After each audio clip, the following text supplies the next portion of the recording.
It's been about a month since I put up a video. I've been busy with some real life shenanigans. I'm hoping to get back into the swing of things very soon. But I thought a way of starting off this resurgence I'm getting ready to have would be if we talked about an exchange I observed on Twitter that I felt we could make into something productive. Now, full disclosure, I've never spoken to Paul, the film guy or film critic Paul. I have no issue with anything he said, in any context. I'm just he's not someone I'm familiar with. I have had the misfortune of running into Veronica, aka Jennifer Jolet. Their username is stolen from the Scream 3 character. And this exchange goes as follows.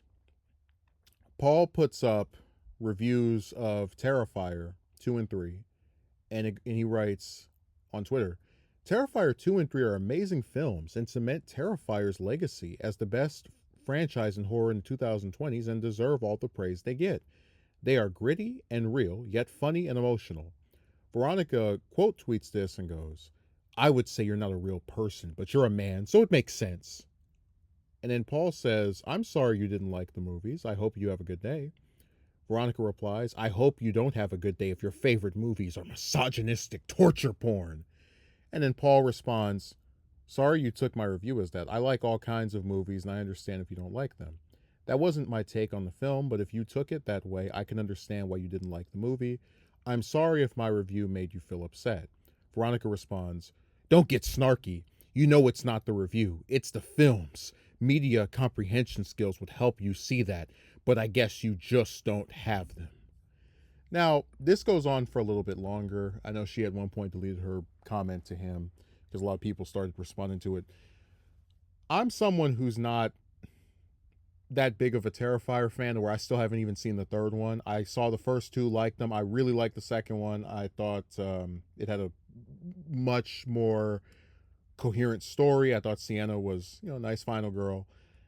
And I just haven't had taken the time to sit down and watch movie 3. So I'm not going to sit here and get into, the validity of calling them misogynistic torture porn. But what I will say is that a criticism like that has been levied at Saw, for example.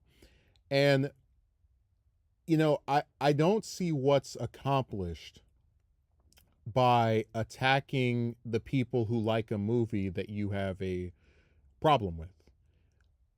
I mean, you look up here, the first thing, I would say you're not a real person, but you're a man, so it makes sense. So if I happen to be male, I like misogynistic torture porn.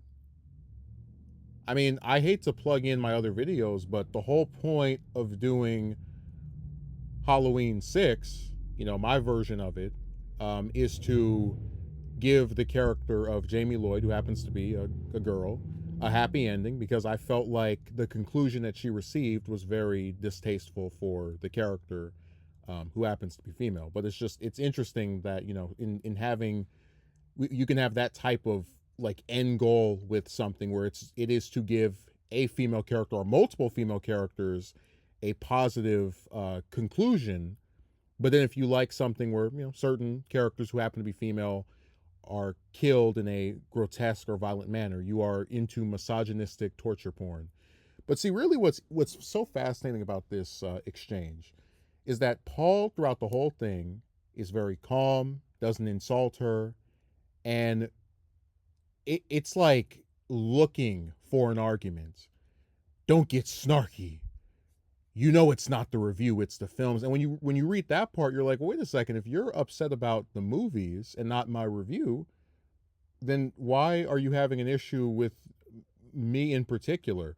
I mean, for example, I have at various points disliked, I like Scream 3. There are reviews of it that say it's not good. I would rather respond to what's actually being said by them, right, in terms of their criticisms of it, and go, you're not a real person for disagreeing with me about this movie. And man, it's like, if I believed that any of these different horror series or films were problematic for the violence that they portrayed, I think it would be much more constructive either to, if you're on Twitter, make a thread about, hey, I don't like Terrifier for reason 1, 2, and 3, and if you don't agree with this, it's whatever. Or if you're like me, you do a video, hey, look, I have problems with this series or this series of movies because of this reason, and here's why I believe this.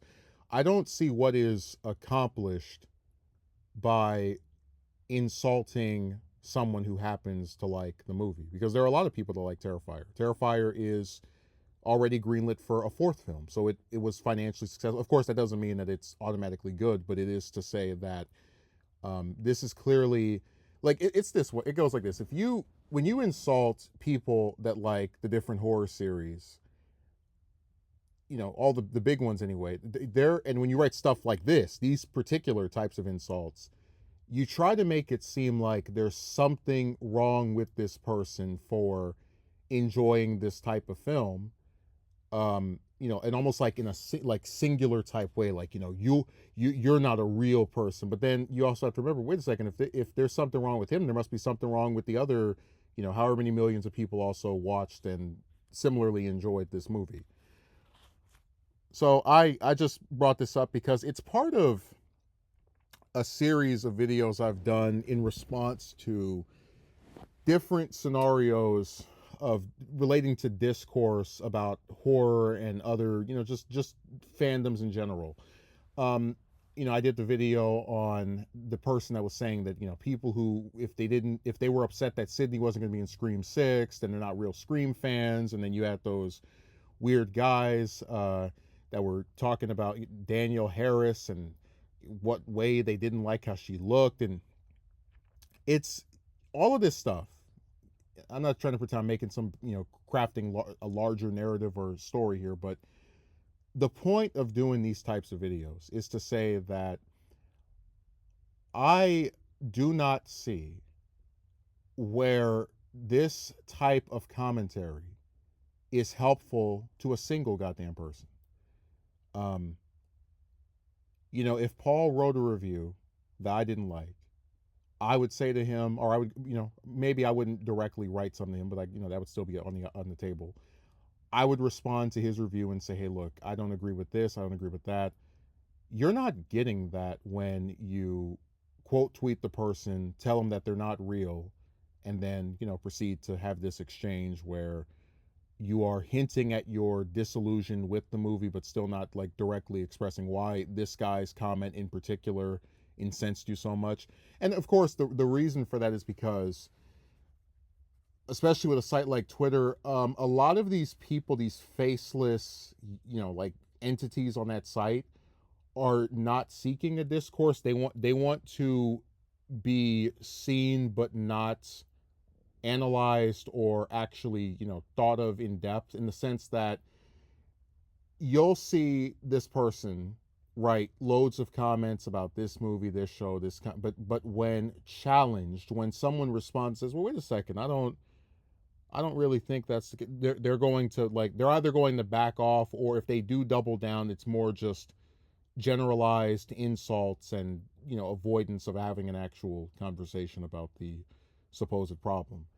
And it's sad too, because I'm someone that likes shows, movies, and I do think that even in like reading my own comment section, someone might say something I haven't thought of. Someone might write something I didn't consider. So there is a place for that type of for the back and forths. It's just really sad that people respond to others in this format. And man, look at Paul's stuff. He's trying so hard to just have this extremely calm reaction and still getting the vitriol. So I feel bad for Paul, but I especially feel bad for Parker Posey, who I'm sure is very happy to have her image associated with this prick. On the 10th day of June, Veronica said to me that Being a fan of Terrifier 2 and 3 was misogyny.